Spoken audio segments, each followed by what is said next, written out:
Sean Hannity of Fox News put out an excellent segment tonight about how deranged CNN and their White House reporter Jim Acosta have become since President Donald Trump has taken office. Let's watch the video.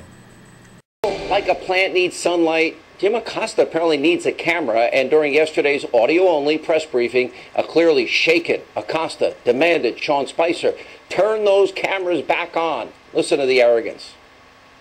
There's no camera on, Jim. Maybe we should turn the cameras on, Sean. Why don't we turn the cameras on? Jen. Why don't we turn the cameers on? I'm sorry that you have to do it. Jen, go ahead. Why not turn the cameras on, Sean? They're in the room. The lights are on. Olivia. Do we have cameras on the president? Hold the press on, Sean. The first one is Senator Corker. We'll continue to mix things Why up. are the cameras off, Sean? Try. Why don't you turn them off? Can you just give us an answer to that? Can you tell us why you turned the cameras off? Why are they off, Sean? It's a legitimate question. It's a legitimate question. Try. You are a taxpayer-funded spokesman for the United States government. Can you at least give us an explanation as to why the cameras are off?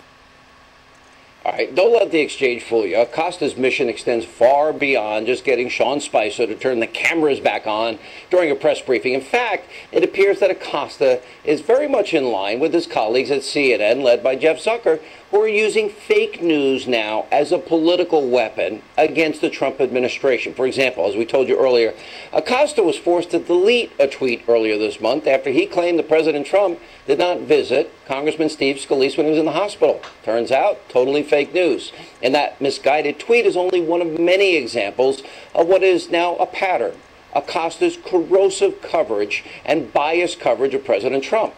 Now, sadly, for a White House correspondent claiming to be an unbiased journalist, Acosta has a pretty extensive history of trashing the Trump administration. Isn't he supposed to be objective and fair and balanced, including multiple combative exchanges with Sean Spicer, White House officials, and even the president? Why? So he gets to look good for himself on camera. Is he really looking for answers to questions for you, the American people? We'll let you decide.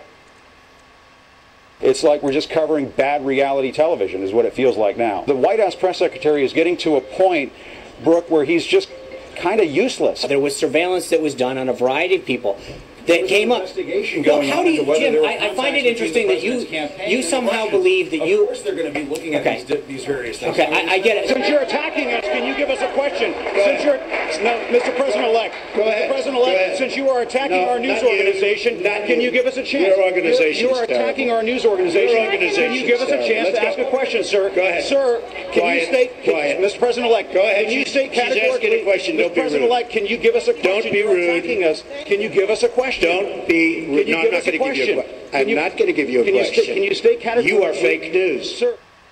You are fake news. You're very fake news. Well, Jim Acosta is very sensitive, and by the way, he gladly is doing the bidding of his boss, Jeff Zucker.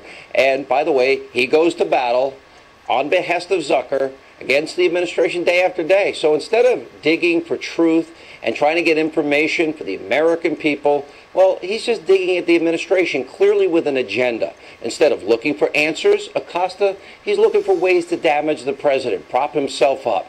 Now, the sad reality here is that, like the rest of all of these fake news networks, in this case, CNN, senior White House correspondent, he'll do anything in his power to prevent the president from implementing his agenda. That's not good for you, the American people, now is it?